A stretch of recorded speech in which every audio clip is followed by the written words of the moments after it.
नमस्कार। महान चाणक्य को समस्ते जानते, से बहुत बुद्धिमान।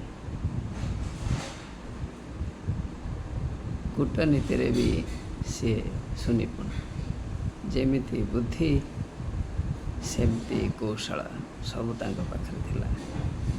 सी गोटे पद कथा कही अनेक कही गोटे कहानी मनीष विपत्ति को केतेबळे देखी थाए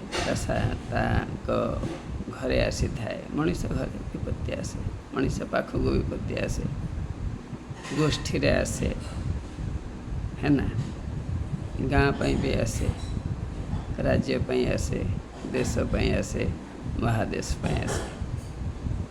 चाणक्य कथारे जदि विपत्ति आसीगला ताले विपत्ति समय आमको डरबार नहीं, आमको बुद्धि सदुपयोग करी आमको बंचवाक हम।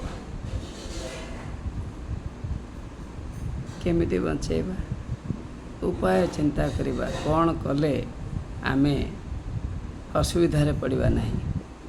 आमर जेते समस्या अच्छी ताहार समाधान हो।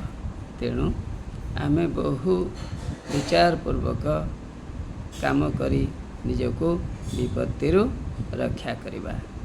चाणक्य कौन कहले ना, उत्पन्नं आपदं यस्तु समाधत्ते स बुद्धिमान। हितोपदेश कहला, जी आसुथुबा विपद को देखी ताहार समाधान करिपारे सी होची बुद्धिमान। नमस्कार। जय जगन्नाथ।